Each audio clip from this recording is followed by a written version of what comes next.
"Tell me one reason," Isadora Graves said, her voice cutting through the silence of the underground chamber like a scalpel through flesh. "One single, legitimate reason why you should not be sitting on that throne." Theron Vandrak did not answer. He stood with his back to her, his white hair falling loose over his shoulders, his hands pressed flat against the cold obsidian table at the center of the vampire court's war room. The torches along the walls burned blue, ancient fire that had not been extinguished in 400 years, and their light caught the sharp angles of his face when he finally turned. He was devastating to look at. That had always been the problem: white skin, white hair, silver eyes that held the accumulated weight of 3 centuries behind them. He was 26 when he was turned, and he had worn that youth like a mask over something enormous and old and terrifyingly powerful.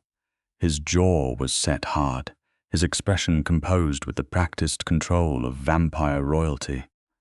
But Isadora had spent 8 months as the court physician for House Vandrak, and she had learned to read the small fractures in his composure the way she read an electrocardiogram. The slight tension at the corner of his left eye, the way his shoulders held too still, like a man bracing for a fall. She knew something was wrong.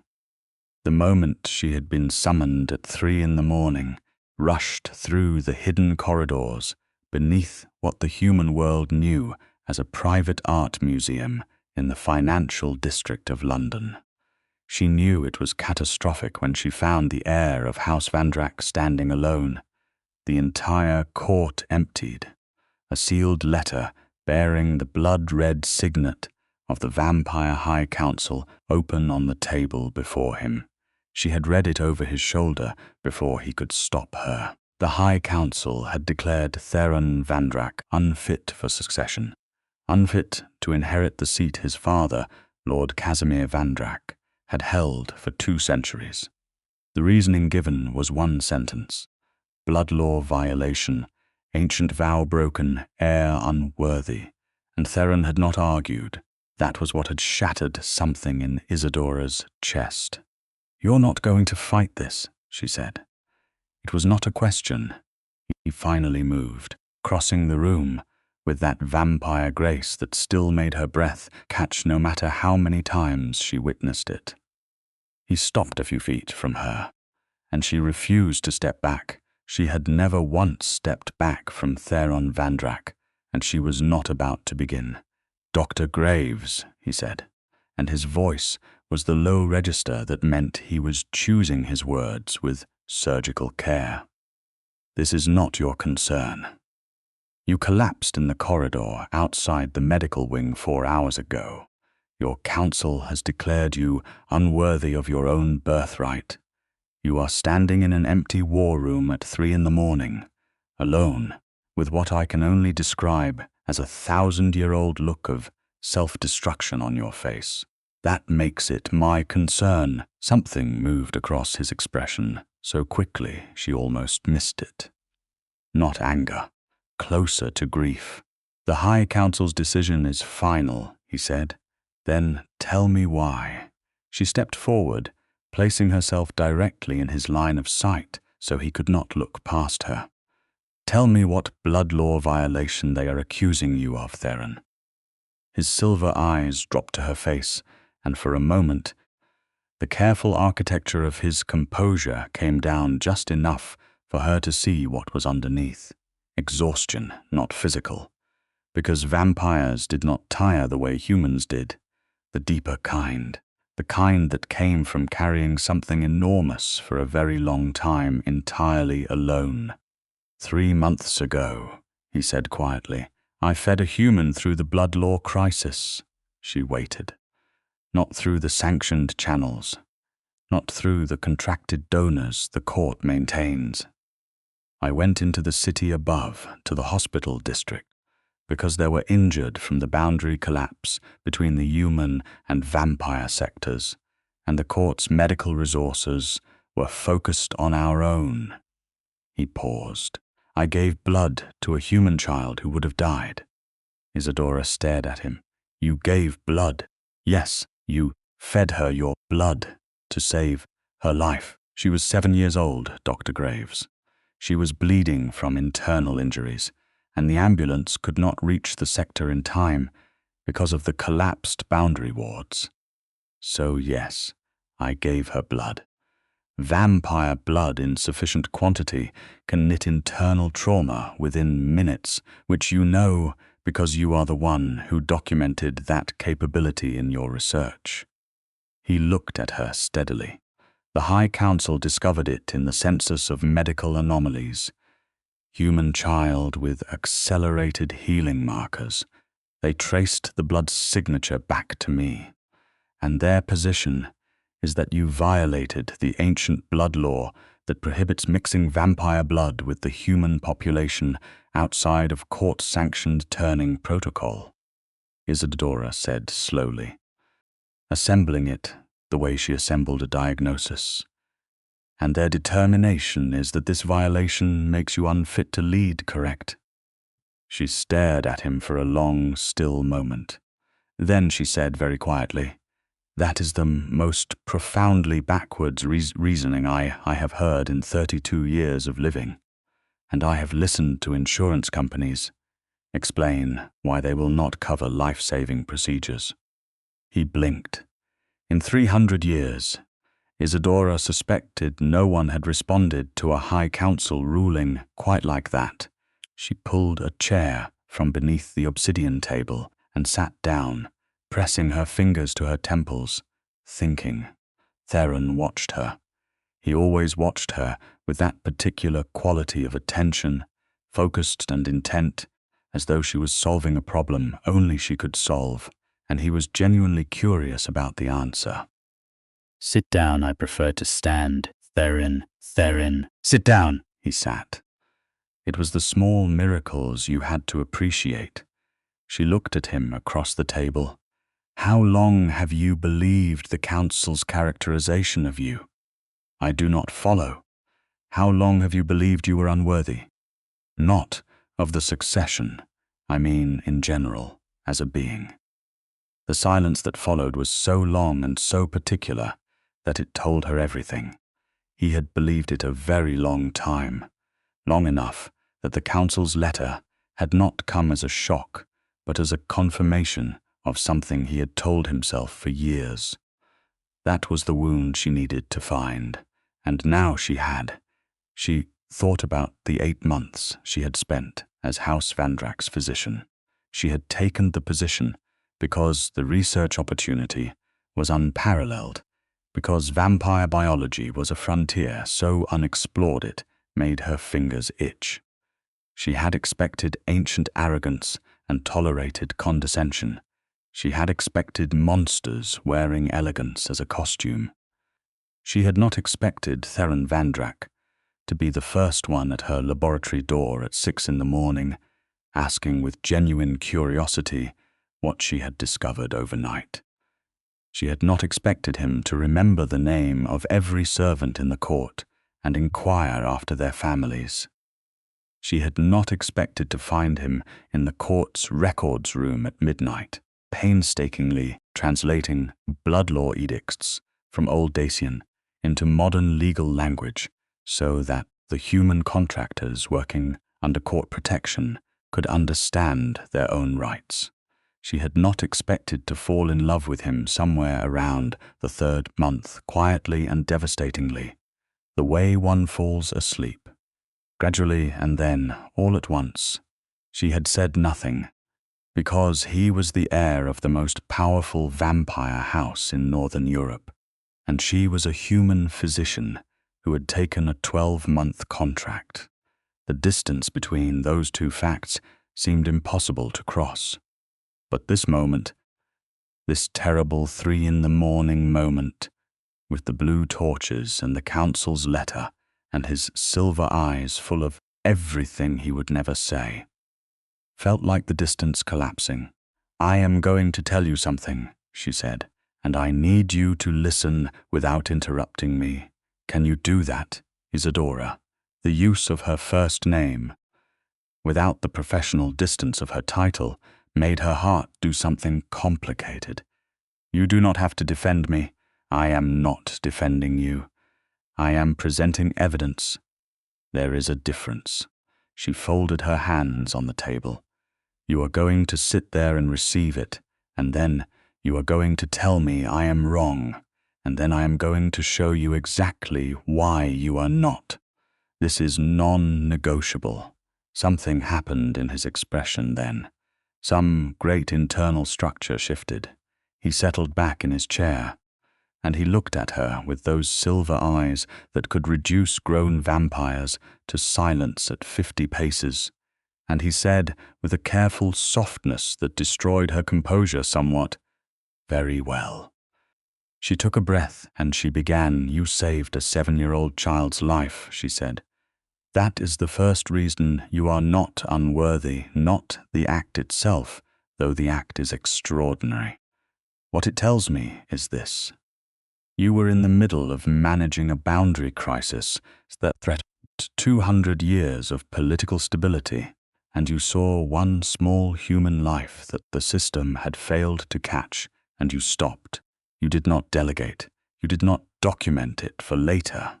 You stopped, and you saved her, knowing the blood law existed, knowing the risk, because you calculated in that moment that her life outweighed your political safety. That is not a failing. That is exactly the quality of judgment a leader requires." He opened his mouth. I said no interrupting. He closed it. She pressed on. "The second reason, the court records from the past 4 years.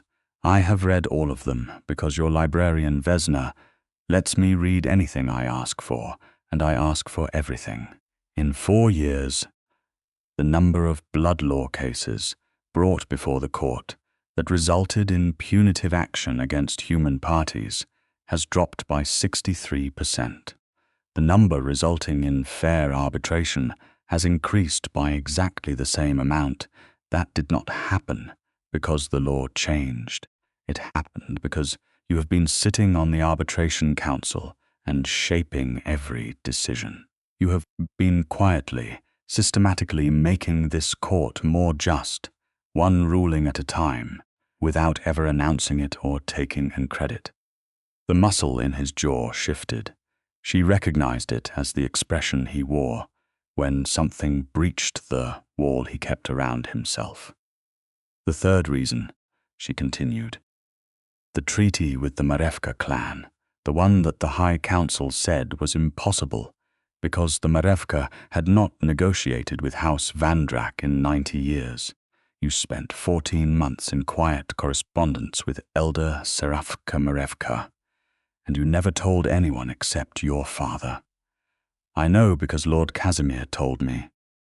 The morning after you were summoned to this room, that the treaty you negotiated will prevent a war that would have killed thousands on both sides." He said it with the precise expression of a man who is terrified of losing the most important thing he has ever made. Theron went very still. "My father spoke to you. Your father is 70 years older than this court, and he is not stupid. He knew you would not fight for yourself. He asked me to." She paused. "He did not tell me what to say. He just asked me to say something." The blue torches crackled softly.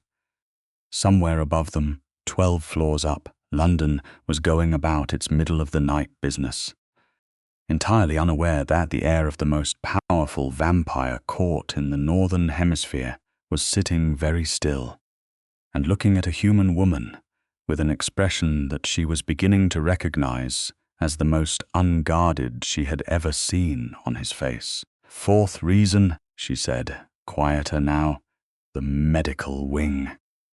When I arrived and proposed expanding the protocols to include better diagnostic equipment for the half-blood community, every senior court member voted against it. The expense was significant. The political complications with the purist faction were real. You overruled the vote. You signed the authorization yourself, and you took the political consequences. And when Elder Valdris of the purist faction came to your private study to complain. You listened to him for an hour and then told him, calmly and without raising your voice, that the health of every member of the community under this court's protection was not a political calculation. I know because I was outside the door and I heard every word. She paused, meeting his eyes. You did not know I heard that? No, he said, very low. Fifth reason. Her voice was softer still. The night of the solstice blood ceremony 6 weeks ago, when the ancient ritual required that you feed in the traditional manner before the court as demonstration of strength, you chose a contracted donor who had come to you privately the day before and told you she was frightened. You dismissed the formal court ceremony. You held a private, abbreviated version with no audience. I know because she told me, when she came to the medical wing for her post-donation examination, that you had spent 20 minutes talking with her beforehand to make sure she was entirely certain, and that you had stopped the moment you sensed any distress. Something in his silver eyes had changed. The composure was still there, but it had become the kind of composure that is only a surface, and beneath it she could see the deep and violent current of a man being thoroughly undone. She was not finished. Sixth reason, she said, 3 months ago, before the blood law situation with the child, you found me working alone in the laboratory at 2 in the morning during the solstice lockdown. The court protocols required every non-vampire member of the household to be confined to their quarters because of the ancient defense activation. You came to find me personally because you remembered I had been working on a culture that required 48-hour monitoring, and you knew that no protocol should interrupt scientific work that could not be paused.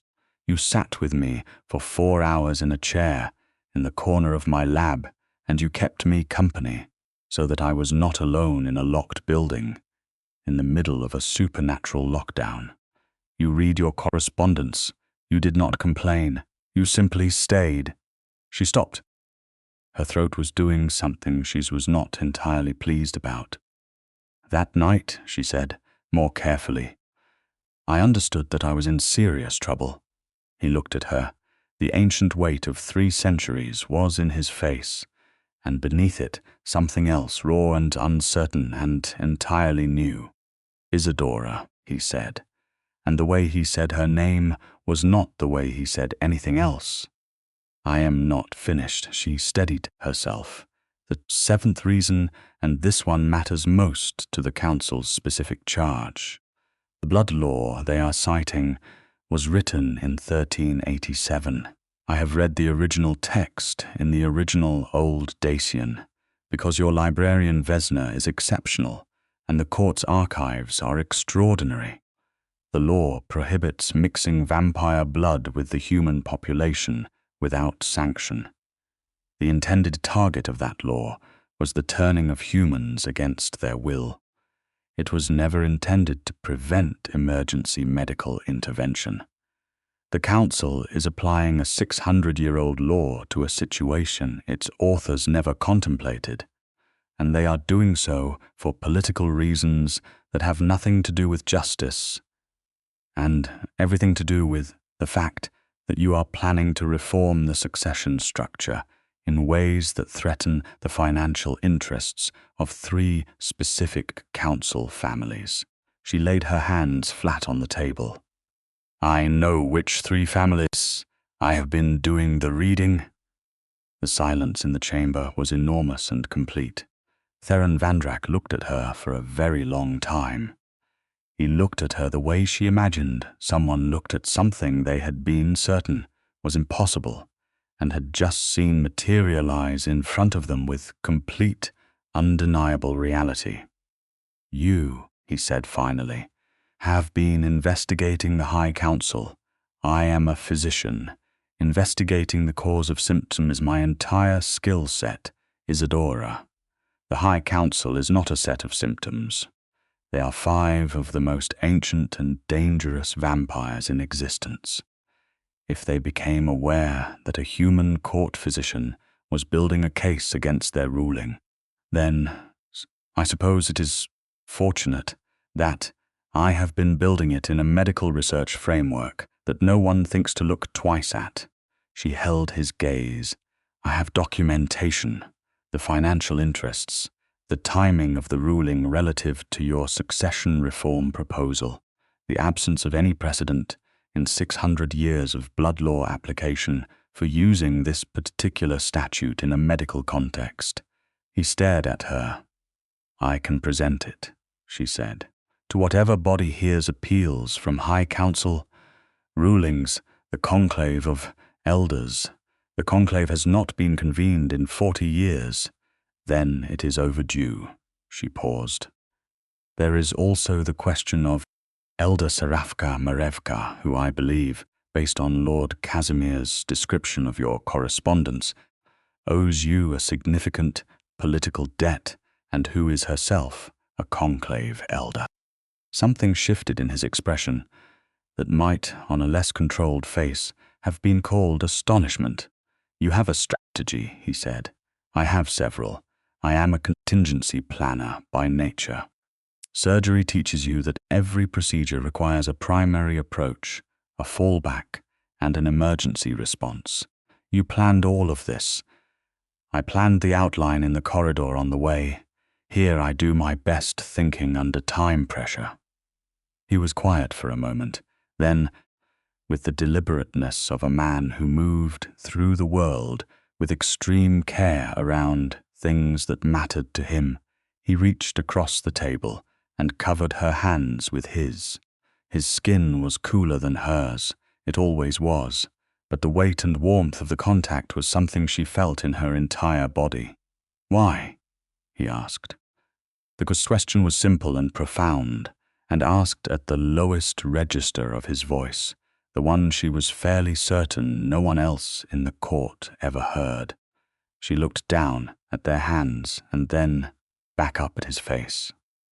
Because you have spent 3 centuries convincing yourself that you are the sum of what others have decided you are worth, she said quietly, and someone needed to put the evidence in front of you. That is not an answer. It is the beginning of one. She turned her hands over beneath his, so that she was holding his hands rather than being held. The rest of it is more complicated and probably inadvisable to say in a war room at 3 in the morning when we have a political crisis to solve. He looked at her, and the smallest possible curve appeared at the corner of his mouth. On Theron Vandrak, it was the equivalent of a full smile. After, he said. After, she agreed. They did not sleep. There was no time for sleep. Isadora spent the remaining hours before dawn at the obsidian table with her laptop and the court's ancient archives spread before her, and Theron sat beside her, not across from her, close enough that his shoulder nearly touched hers, translating passages from Old Dacian, when she pointed at the screen and asked him what a particular phrase meant. They worked in near silence, broken only by her questions and his answers and the occasional argument when she proposed a strategy he found too risky, and he proposed one she found too passive. The arguments were efficient and quietly heated, and she noticed that he was always, by the end of each one, persuaded to a middle position that incorporated the best of both ideas. She noticed also that he seemed to find the process of arguing with her not unpleasant. At 5 in the morning, Vesna the librarian arrived with coffee for Isadora and a sealed envelope for Theron. He opened it, read it, and set it down very carefully. My father has already contacted Elder Serafka Marevka, he said. Lord Casimir moves quickly. He has been waiting for someone to give me a reason to fight. He paused. It seems he identified the correct person to provide one.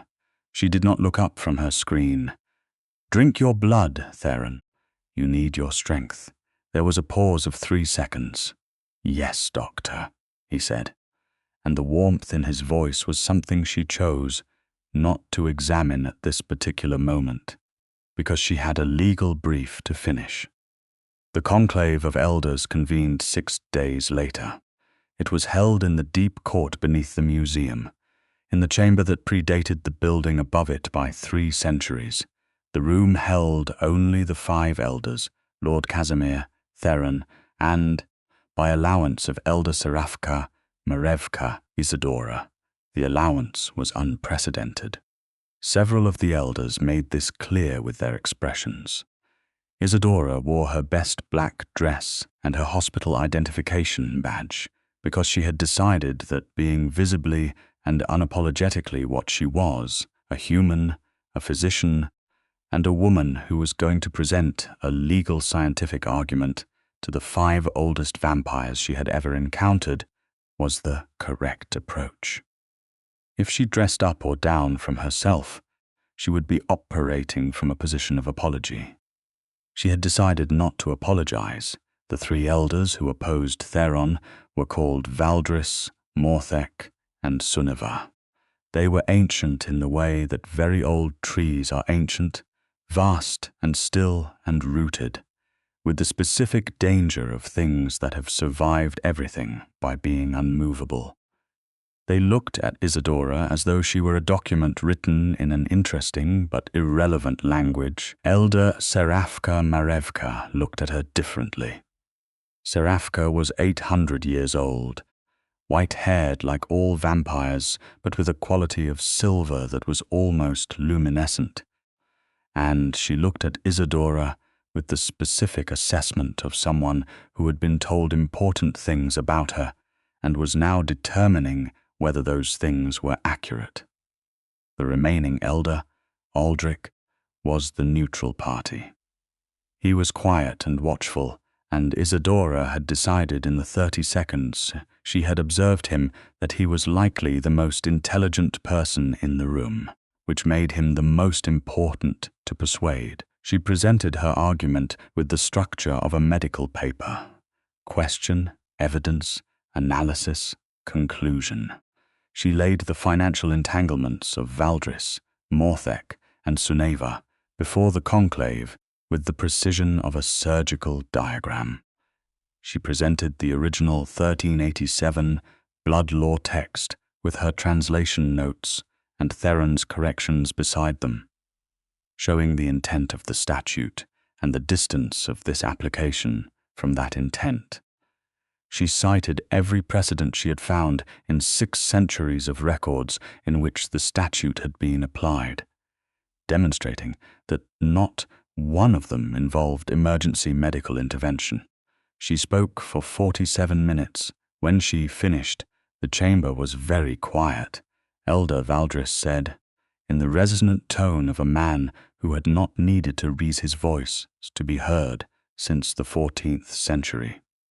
The human physician's analysis, however thorough, does not address the core violation. Lord Theron gave his blood to a human without court sanction.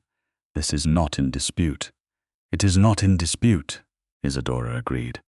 What is in dispute is whether that act constitutes unfitness for succession, or whether it constitutes an act of leadership that the applicable law was never designed to condemn. She paused. I would like to ask Elder Valdris a question, if the conclave permits. Elder Aldrich, the neutral party, inclined his head slightly. Permission granted, she looked at Valdris.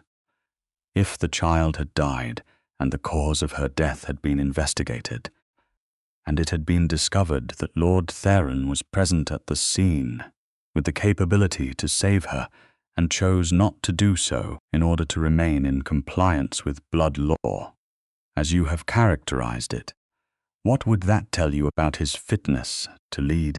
The silence in the chamber was different now, loaded in a specific direction. Elder Serafka spoke. Her voice was like water moving over stone, old and clear. The air acted within the original spirit of the law. The law exists to protect. He protected. She looked at Valdris.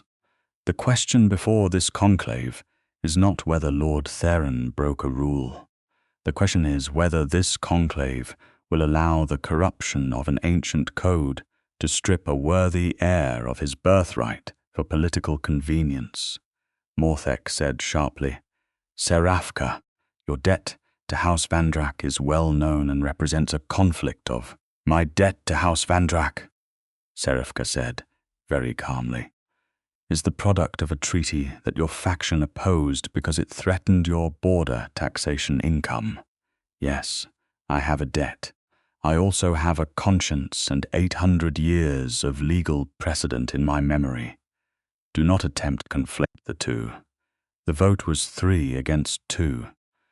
Isadora felt the outcome in the posture of Elder Aldrich 2 seconds before it was announced, because she had been watching him throughout, and she saw the decision settle in him like water finding its level. Theron was cleared. The blood law ruling was overturned. The High Council's declaration of unfitness was struck from the record. Lord Casimir, seated to Theron's left, did not move or change expression, but his hand briefly gripped his son's arm. Theron stood when the ruling was announced, and he was composed and upright and exactly the image of what he was, a vampire heir who had just been restored to his birthright. But when he turned to look at Isadora, standing 2 steps behind him, with her hands still holding her research folder, the composure was only a surface. She could see everything beneath it, and everything beneath it was looking directly at her. The formalities took another hour. There were statements to be signed and records to be updated, and Elder Serafka insisted on a private word with Lord Casimir that seemed to involve a great deal of pointed agreement about the need to reform the conclave's procedures. Isadora stood in the corridor outside the chamber, finally allowing herself to lean against the cold stone wall, and breathed. She was still standing there when Theron came out.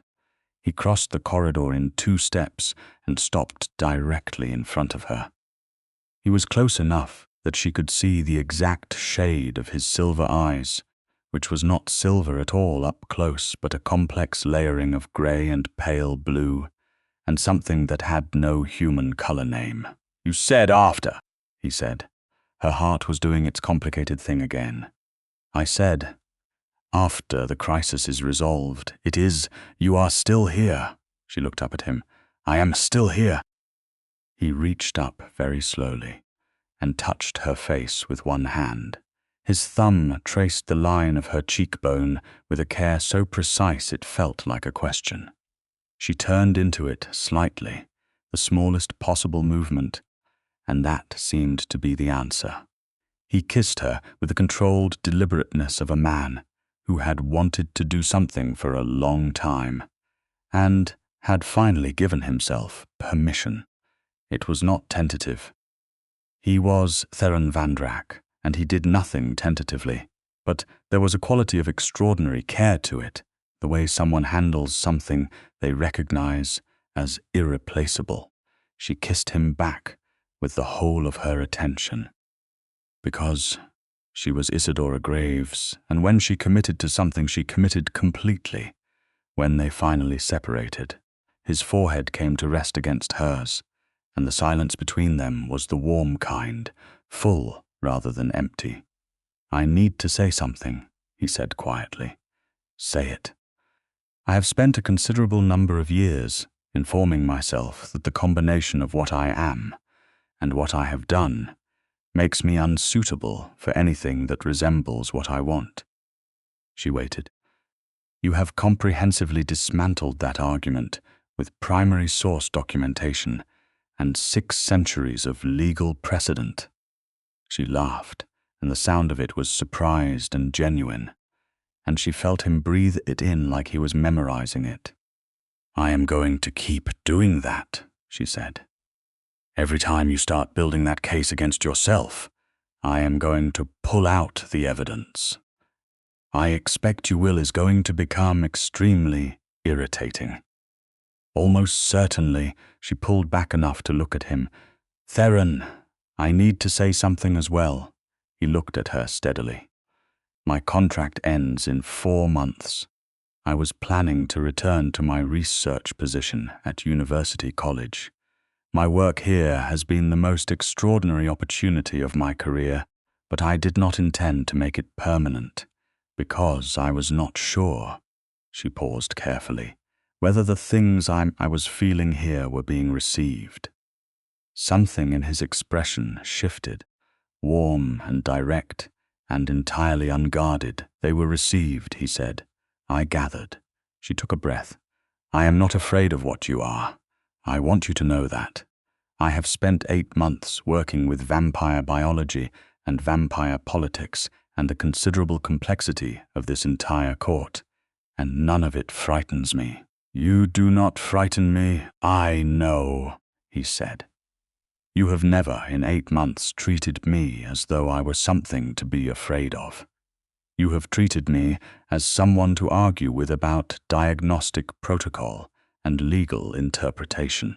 A pause. It has been the most significant experience of my considerably long life. She smiled. We argue very well together, exceptionally. I think I would like to continue doing so. As would I. He considered her with those silver eyes. I should warn you that accepting any kind of permanent position at this court comes with complications. The political situation post conclave will be turbulent. The 3 elders who voted against restoration will not be gracious about the outcome. There will be continued opposition to my succession reforms, and as the person who publicly dismantled the council's case against me, you will be associated with those reforms in the minds of every political opponent we have. Theron, she said patiently, I just presented a legal argument to 5 of the oldest vampires in existence in a 300-year-old underground chamber. I am not deterred by political turbulence. He looked at her for a moment. No, you are not. I am also very good at what I do. Your medical wing needs a permanent director who understands both human and vampire physiology. Your half-blood community has health requirements that are not being adequately addressed. And, she added, you need someone with my particular skill set in your immediate circle. My immediate circle, he said. Is that the clinical characterization you are choosing for now? She met his eyes. The other characterizations can develop over time. I am a scientist. I believe in incremental evidence. The corner of his mouth curved. She was becoming a connoisseur of that expression. The way it arrived always with some lag, as though he was giving himself permission to let it through. Then we will gather evidence incrementally, he said. Methodically, she agreed. Thoroughly. Starting now, she said, and kissed him again. Vesna the librarian, passing through the corridor at that moment with an armful of treaty documents, reversed her direction with admirable efficiency and went a different way. The political consequences Theron had predicted arrived with the promptness of a storm system that had been visible on the horizon for days. Elder Valdras's faction moved within the week, attempting to challenge Lord Casimir's appointment of Theron as his formal successor in the court records. The challenge was technical, citing an archaic procedural requirement that succession declarations made within 6 months of a blood law investigation required conclave endorsement rather than simple court witness. It was clever, precisely targeted, and would have caused massive delay in the succession. Isadora found the procedural counter within 3 hours of the challenge being filed, buried in a 1948 court administrative reform that had streamlined succession procedures for exactly the kind of technical delay tactics that had been used against minority line heirs in the previous century. The reform effectively nullified Valdras's challenge. She presented it to Theron over breakfast in the court's private dining room, the one that looked out over an underground garden that was lit by the same blue torchlight as the war room, where pale night-blooming flowers grew in extraordinary profusion. Theron read the document she set beside his morning correspondence with the focus he brought to everything, and then he set it down and looked at her with an expression she was becoming very familiar with. "You found this morning?" he asked. "I found it last night, actually. I was not sleeping well." "Why were you not sleeping?" "Because I was thinking about the challenge Valdris would most likely attempt, and I wanted to have the answer ready before he tried it." She poured herself coffee. "This is how my mind works. I find it useful to address problems slightly before they occur. You were thinking about our political opponents at 2 a.m. I was also thinking about other things."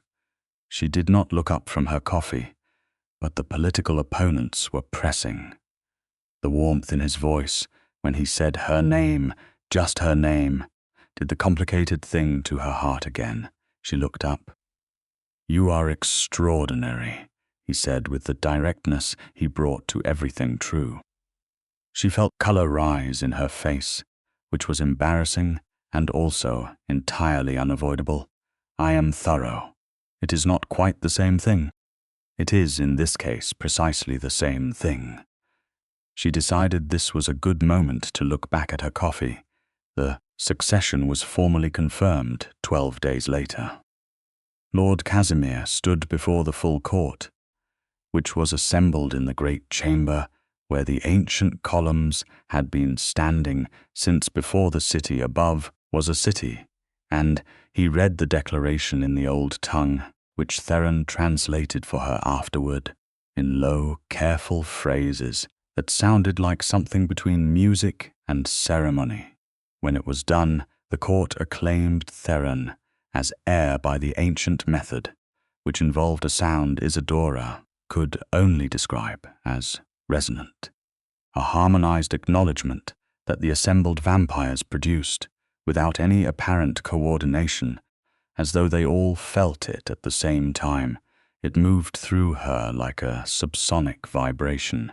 Afterward, in the private corridor outside the chamber, Theron found her standing very still, processing the sound that was still living in her chest.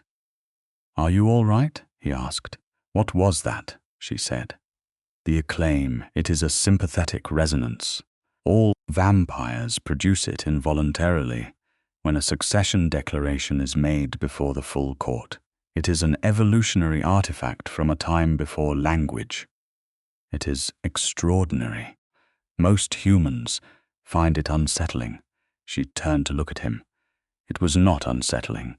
It was the most remarkable thing I have ever felt in my body, and I have spent considerable time in operating theaters experiencing remarkable things."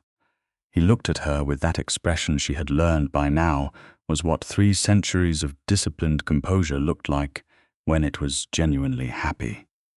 "Stay," he said. "Not the word of a court heir. Not the word of an ancient power. Just the word of a man who wanted something very badly and had decided to ask for it." She crossed the distance between them and put her arms around him. And he held her with that strength that was something beyond human, and used it with an extraordinary gentleness. And she thought about all the ways a person could be both dangerous and safe at once, and decided this was the most complete example she would ever encounter. "I am staying," she said into his chest. He breathed. The vampires did breathe, she had noted early on. They did not need to, but they did, and she had eventually understood it as the body's inherited memory of being alive. Something so deeply coded that 3 centuries of immortality had not been able to remove it. She found it unbearably moving. The months that followed were the fullest of Isadora's life, and she had not previously thought of her life as having been empty in any way. She had been a driven and accomplished woman, before House Vandrak, before the laboratory beneath the museum, before Theron.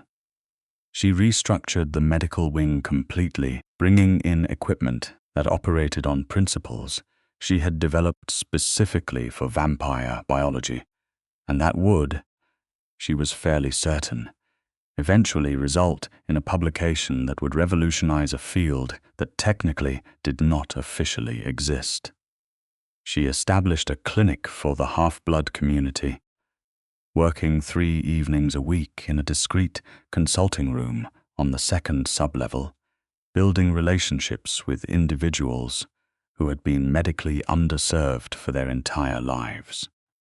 She argued with Theron about resource allocation with the regularity of a recurring appointment, and won approximately 60% of those arguments, which she considered a reasonable outcome given that he was a 300-year-old political strategist. And she was working from a medical ethics framework that did not always map cleanly onto vampire court economics. She also lost arguments about her personal safety with an almost perfect consistency. The first time she went above ground after the conclave, without telling anyone where she was going, she returned to find Theron standing in the corridor outside her laboratory with an expression that was entirely controlled and radiating a very specific quality that she had learned to identify as his version of terror expressed through stillness. "You were worried," she said. "Valdris's faction has made 3 documented attempts to locate leverage over me since the succession confirmation. You are aware of this. I was picking up my laptop from my previous flat. It took 40 minutes. You did not tell anyone where you were going. I am a grown woman who does not require an escort to collect her belongings. You are a grown woman who is the most visible human ally of the heir of House Vandrak in an active political opposition period, which makes you a target." She looked at him. He looked at her. The argument was genuine, and they both knew it, and she also knew he was right, which was the part she found most frustrating. "If you assign me a guard," she said carefully, "and that guard follows me and I find it intolerable, I will not tell you where I am going again, because the solution you provided will be worse than the problem." He was quiet for a moment. "What would you accept?" "A check-in system. I tell you where I am going and approximately when I plan to return. If I am significantly delayed, I contact the court. You do not send anyone unless I am out of contact for more than an hour." He considered this. 30 minutes. 45. 40. Done. She paused. "You are very protective, yes. No apology in it. Simply a fact." "I find it complicated," she said honestly, "because I value my independence. And I also find it," she stopped, looking for the precise word, "steadying." He crossed the space between them and cupped her face in both hands, which was a thing he did sometimes with a deliberateness that felt like reverence. "You are the most capable person I have ever encountered," he said. "My concern is not about your capability. It is about factors outside your control that represent genuine risk. I want very badly for you to be safe. I will not pretend otherwise." "I know," she said. "I know that is what it is." She covered his hands with hers. "I know you. That is perhaps the most remarkable thing that has happened to me. I know you." He looked at her with everything unguarded, and she thought again about the word worthy, about the specific and terrible way he had let the council's characterization of him sit unchallenged until she put the evidence against it on the table. She thought about what it meant that a man who was capable of reducing rooms to silence could have carried so quiet and so thorough a conviction of his own insufficiency for so long. "You are going to be the most extraordinary leader this court has ever had," she said. "I intend to be here to watch it." He pressed his lips to her forehead. It was the kind of gesture that had no word for it, because it was too precise for the available vocabulary. Not passionate, not romantic in the obvious sense, but intimate in the deepest possible way. The way of two people who have let each other see everything. The threat materialized 4 months into the succession period, arriving not as a political challenge, but as something far more immediate. Isadora had been working late, alone in her laboratory, when the lights went out across the entire sublevel. Not a power failure. The court's ancient wards activated differently from a power failure, and she had learned to tell the difference. This was a ward breach. Something or someone had entered the court without clearance. She had kept calm. She had moved to the secondary door of the laboratory, the one she had identified in her second week as the fastest route to the staff corridors, and she had begun moving toward the court's central safe room, which she had memorized the location of during her first month, because she was the kind of person who memorized emergency exits. She had gotten halfway there when she encountered Elder Morthek's 2 attendants in the corridor. They were not violent. That was the specific note she made afterward, when everything was resolved, and she was able to assemble a clear account of events. They were not violent with her. They held her arms and explained, with the specific politeness of people delivering a formal message, that Elder Morthek wished to speak with her. She said that she preferred to speak with anyone who wished to speak with her in the proper court forums at a scheduled time, and that she would be delighted to arrange that through the court's administrative channels. They held her arms more firmly. She considered her options, and then she said, "Theron is going to be extremely upset," and went with them, because she was a physician, and her survival and the preservation of her ability to be useful required that she not attempt to physically engage 2 ancient vampires in a dark corridor. Elder Morthek was in the court's secondary audience chamber, which had been chosen, she understood immediately, because it was below the range of the court's primary communications wards. He was seated, immaculate, and he looked at her with the expression of someone holding a card they believed was the winning hand. "Dr. Graves," he said, "I wanted to speak with you privately about your future at this court." "My future appears to be going quite well," she said, taking the indicated chair with the composure she had been building for 32 years. "But I am happy to discuss it." "Your continuation here," he said, "depends on your cooperation with a small adjustment to your research." She said nothing. "You have been documenting vampire biology with extraordinary thoroughness. Your records represent the most complete scientific account of our physiology ever compiled by a human researcher. I would like those records." He paused. "The complete originals, not the court copies.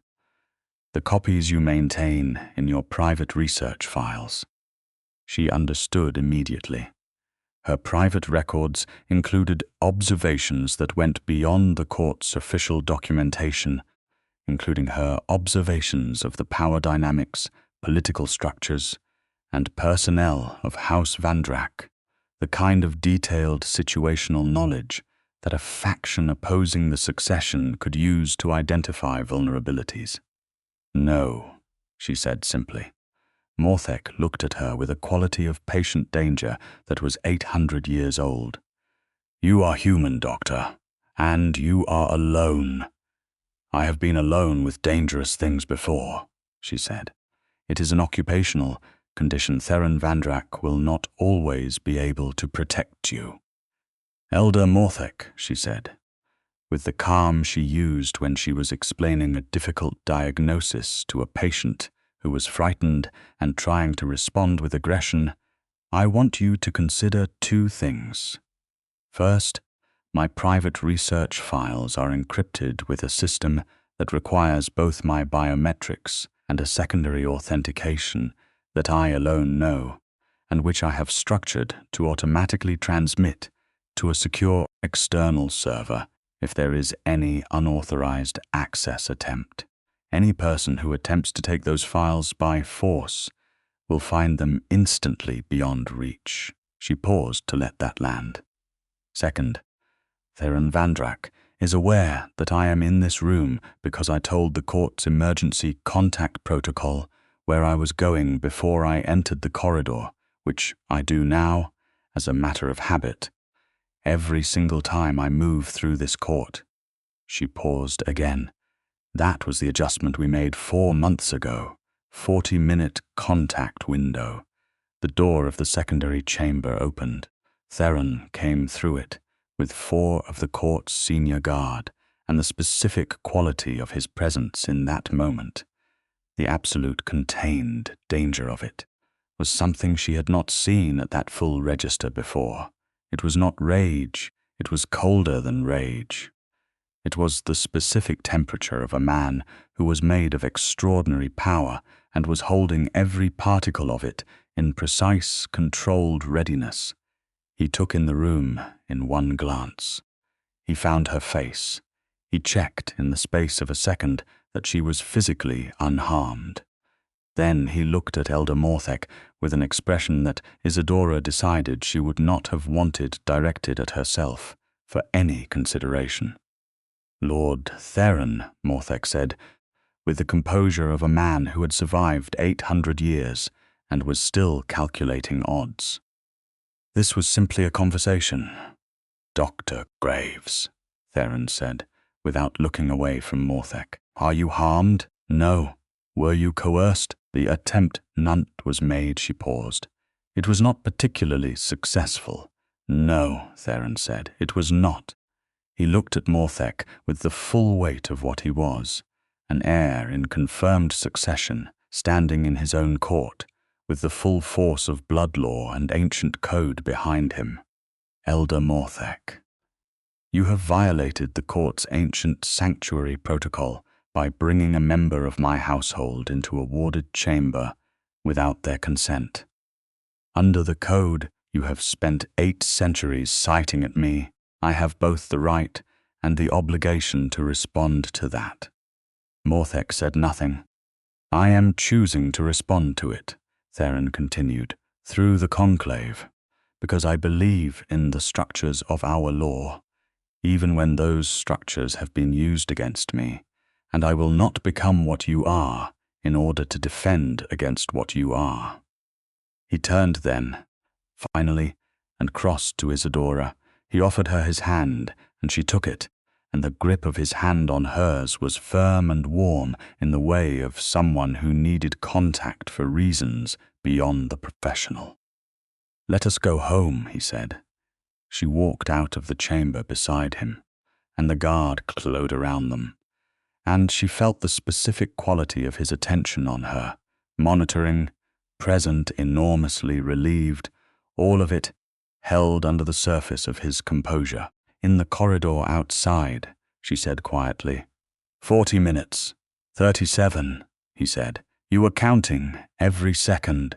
She squeezed his hand. The Morthek matter was resolved through the conclave within 10 days.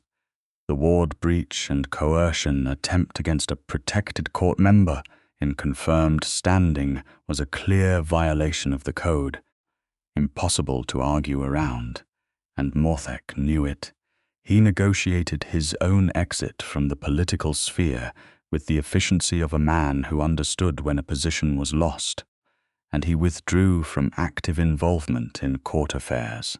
Valdris and Suneva, deprived of their most aggressive ally, became manageable rather than threatening. The opposition to Theron's succession reforms continued but shifted to legitimate debate rather than destabilization, which Isadora considered a significant improvement in the political atmosphere. She celebrated this improvement by finally submitting the first portion of her research, to a discreet academic journal that operated on the understanding that some submission required extraordinary confidentiality protocols. The paper was a theoretical framework for accelerated cellular regeneration in beings with modified hemoglobin function. It mentioned no vampires. The implications, to anyone with the background to read them, were extraordinary. She showed Theron the paper the morning she submitted it. He read it with his full attention, standing at her laboratory bench in the way he had started doing regularly, present in her space as a comfortable constant. And when he finished, he looked at her with an expression she had learned to read as the one he wore when something moved him that he had not anticipated. "This is remarkable," he said. "It is the first of several. I have enough material for at least 4 papers." She paused. "I will need to discuss the sequencing with you, because certain later papers will be closer to the edge of what can be presented without, in theory, revealing things the court would prefer were not common academic knowledge." "We will discuss it," he said. Together, she agreed. He set down the paper and looked at her, and the look had that quality she had identified, in the months of learning him, as belonging specifically to moments when he was about to say something he had been considering for a significant period of time. She waited. "I want to ask you something," he said. "Ask." "In our law," he said carefully, "there is a concept called the eternal accord. It is separate from the blood laws and the succession codes. It is the oldest documented covenant in vampire legal history, older than the courts themselves." She was listening with her whole attention. "The accord," he said, "is a voluntary binding between 2 individuals. It is not a turning. It does not change what you are. It is a declaration witnessed before the court and recorded in the oldest books of the blood, that 2 lives are bound together in permanence, that what one carries, both carry, what one is protected by, both are protected by. It was used originally, before courts existed, as a way of binding alliances between individuals across clan lines." He paused. "Over the centuries, it has also been used occasionally between vampires and humans who chose each other. It does not extend your life. It does not give you my nature, but it makes you legally, and by the oldest codes, mine to protect under every law this court and every allied court recognizes, and it makes me yours to answer to under those same codes." He looked at her directly. "I am not offering you a small thing. I am offering you permanence in a life that will outlast you by centuries, and the complexity and the grief of that is real, and I do not ask you to enter it lightly. I know what I am asking, and I know that it requires you to hold things that I cannot change for you. Your life will remain a human life. This changes nothing about your biology." He paused again. "But you would never stand in a corridor outside a conclave alone again. You would never be brought into a warded room by someone who thought you could be used as a point of leverage against me. You would be, by the most ancient code we have, untouchable by anyone who operates within our law, and you would be," he stopped very briefly, "the person I come home to, whatever home means across the length of time I have." Isadora was very still. "That is an extraordinary thing to ask," she said. "Yes, you have been thinking about asking it for some time." "Yes. How long?" He was quiet for a moment. "Since the night you stayed up until 4 in the morning to compile a legal brief on behalf of someone who had not asked you to." She processed this. Then she said, "You fell in love with me because I research well under pressure." "I fell in love with you," he said, "because you looked at everything I had been told was my worst failing and explained, with primary sources, why it was my greatest quality, and because you have spent 8 months treating every person in this court, from the oldest elder to the most junior contracted staff, with exactly the same rigorous care, and because you argue with me as though my authority is a suggestion rather than a fact, which is both frustrating and the most honest thing I have experienced in centuries. His voice had dropped to the low register. The one she had come to understand was reserved for truth. And because I have never in 300 years felt known, he said. Not the way you know things. Completely, and without softening the parts that are difficult. You know me entirely, and you are still here. Her eyes were doing something she preferred not to acknowledge at this particular moment. I am still here, she agreed. She crossed the laboratory toward him and stopped very close, looking up at his face. She reached up and touched his jaw with her hand, and he turned into it the way he always did, this ancient and powerful and deeply private man, turning toward her touch as though it was something he had been cold without for a very long time. Yes, she said. He looked at her. Yes to the accord. Yes to all of it. She met his eyes.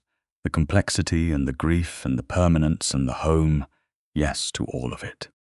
He pulled her against him with the careful strength that was always so precisely calibrated to her, and she held him back with everything she had, and the blue torches in the laboratory cast their quiet ancient light over both of them, human and vampire, doctor and heir.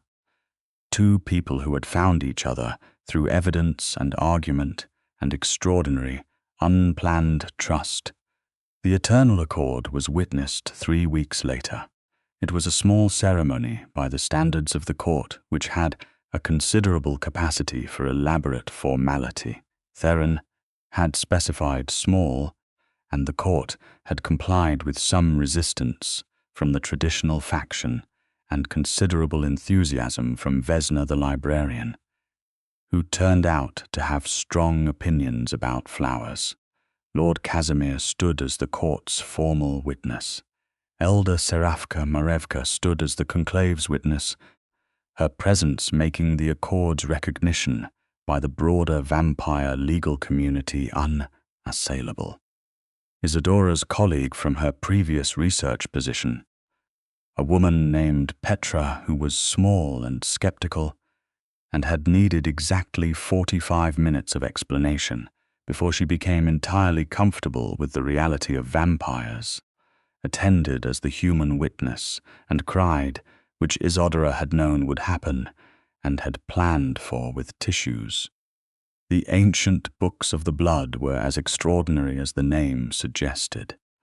They were not books in any modern sense, but rather a continuous record inscribed on material that was not paper, bound in something she chose not to examine too closely, and they opened to a page that appeared to have been waiting, which she was fairly certain was a property of the books rather than preparation.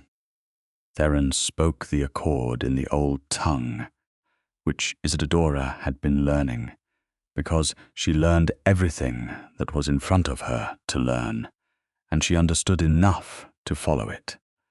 He spoke it with the complete and focused gravity that he brought to everything true, looking at her throughout, not at the books or the witnesses or the ancient chamber around them.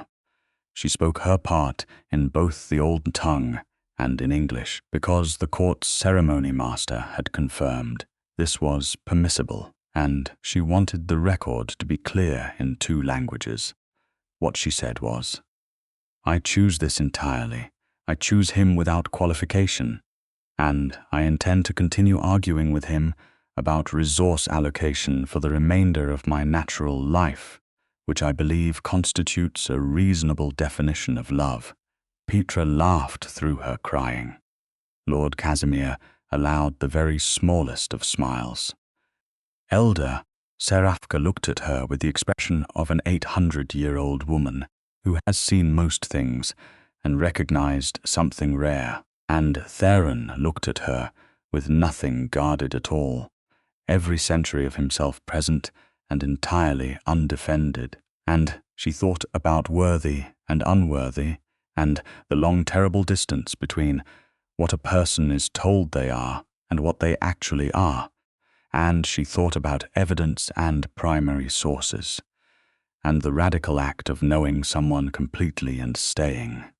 When the accord was recorded, he took her hands in his and held them with that extraordinary, careful strength, and he said, just for her, in the low register that was only for truth, "Thank you," she said. "For what specifically?" "For the brief," he said. "For every argument for staying, Theron," she said. "I found the best evidence first. You were always worth it. You were simply the last to receive the documentation." He kissed her in front of the court and the ancient books, and Lord Casimir and Elder Serafka and Petra, who had given up entirely on composure, and the court acclaimed that subsonic harmonized sound that moved through her like deep water. And this time she was not surprised by it. This time she recognized it as the sound of a world acknowledging something true. In the years that followed, she built things she had not imagined.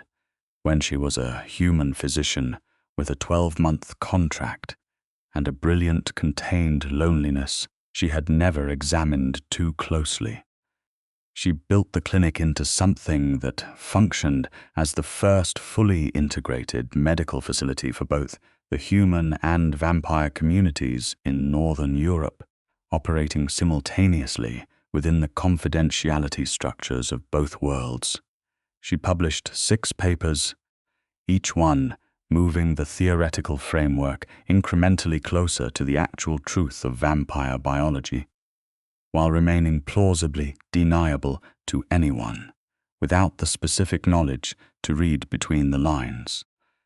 The papers were cited extensively in filters their authors did not know they were adjacent to.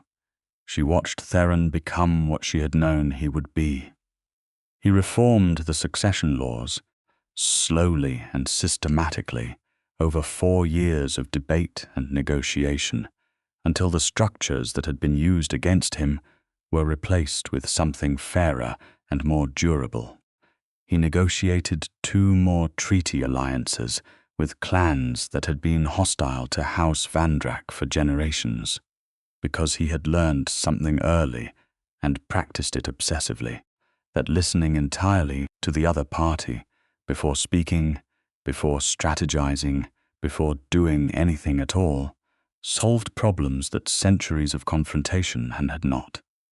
She watched him do this, and she felt the specific pride of someone who knows something well, sees it become fully itself, and she told him regularly, and with primary sources, when he had done something extraordinary, because she had committed to that project, and she did not do anything by halves. He continued to argue with her about resource allocation, and she continued to win 60% of those arguments, and the 40% she did not win, she generally found, after reflection, had been the correct outcomes after all, though she did not always say this out loud. He stayed beside her in the laboratory on nights when the work required it. He remembered the name of every person in their expanded court and inquired after their families. He read her drafts and asked questions that were often the best questions she received, because he had a mind that had been working for 3 centuries and had lost none of its edge. On a night in the 6th year of the Accord, she found him standing in the underground garden among the pale night-blooming flowers that had been growing in the court's blue torchlight for longer than she had been alive. He was looking at something she could not see, the specific gaze of someone who has many years to consider and uses them. She stood beside him. "What are you thinking about?" she asked. "I am thinking about worthiness," he said, "and about what it takes to believe a thing that contradicts what you were told for a very long time." She considered this, And where are you arriving evidence? He said. He looked at her. You were right. It requires evidence. You have spent 6 years gathering it. Yes, he paused. I am beginning to believe I may have sufficient data. She laughed, and he breathed it in, and the blue torches burned with the same quiet they had always burned with, and the ancient court settled around them like a house that has finally found its correct occupants, and Theron Vandrak, heir of House Vandrak, beloved of Isadora Graves, stood in the garden of his own court with every wall down, in the full and particular peace of a man who has been known completely and chosen absolutely, and found it to be, against all his prior conviction, something he was entirely worthy of. She took his hand. He held it. The pale flowers continued blooming in the quiet, ancient light, and the city above them moved through its night in the ordinary way, entirely unaware that somewhere beneath it, 2 people had done the most extraordinary thing that ancient codes and blood laws and vampire courts and human science and 3 centuries of solitude and 32 years of brilliant driven loneliness had ever been asked to make room for. They had simply, entirely chosen each other, and they had been, both of them, exactly enough.